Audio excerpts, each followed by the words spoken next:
جنگ و ناامنی‌های اخیر در کندوز جان صدها تن را گرفت و هزاران تن دیگر را بی‌خانمان ساخت. هزاران تن از کندوزیان در اثر حمله طالبان مسلح بر مرکز ولایت کندوز و شدت ناامنی به ولایات مختلف افغانستان از جمله بلخ بیجا شدند. بیش از 1000 تن از بیجا شدگان کندوزی در حاجی کمپ شهر مزار شریف شب و روز بد زندگی را سپری می‌کنند. ماجان نیز یکی از همین بیجا شدگان کندوزی است که با دختر 4 ساله‌اش در یک اتاق این کمپ در حالت بد روزگار به سر میبرد. ماجان میگوید یک پسر و شوهر خواهرش را در جریان جنگ کندوز از دست داده است و به گفته وی که شوهر و 3 برادرش نیز در جنگ‌های قبلی کندوز کشته شدند. ماهجان میگوید برادر کوچکش که کارمند اداره امنیت بود و یک هفته بیش به عروسیش نمانده بود در اثر حمله طالبان کشته شد.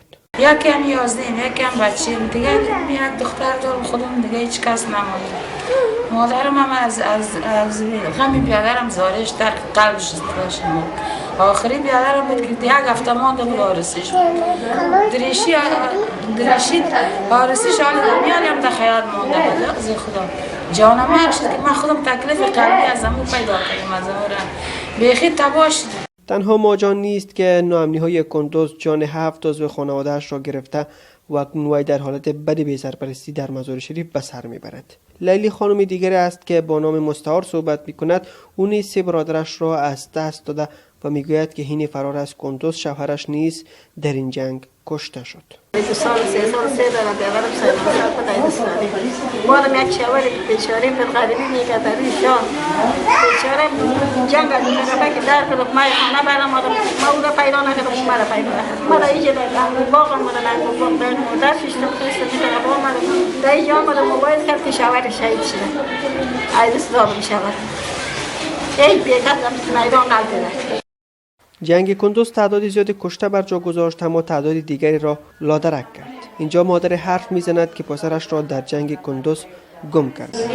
اینجا آمدیم خانه ما را بمبارد کردن، خانه را میتیره کردن، خیلی ما در یک کیلوی موزنی و 15,000 کمکگر نداریم، کوششگر نداریم. یک بچه کسی که ریشانی میکرد روزانی ما میکرد آدرجور هم خلاص شد. چاری ما را بکنی که دلتان که حالی دنی که به ما میکنیم لیتان کرای اولی ما را میکنیم مقصد ما میگه استقامت میکنیم.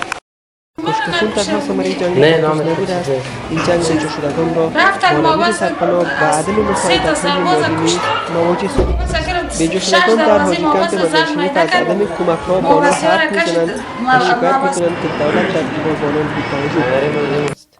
وضعیت اقتصادی ما را اگر پرسان کنی اصلا یک رقم تجربه ما نداریم که نمونه مثال برای نشان میتونم دوست عزیز ما چی داریم چی نداریم.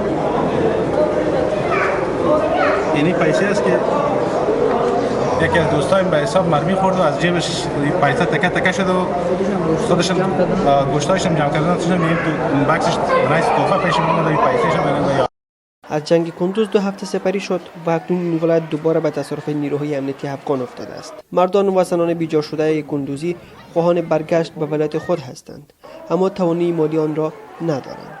تنها ولایت بلخ نیز که بیش از 2000 تن از بیجا شدگان کندوز در کمپ ها روزهای بد زندگی را سپری می کنند و توانایی برگشت به ولایت خود را ندارند. هزاران تن دیگر نیز که از اثر جنگ به ولایات مختلف افغانستان رفتند با سرنوشت مشابهی مواجه‌اند. مجیب رحمان حبیبزی، رادیو آزادی، مزار شریف.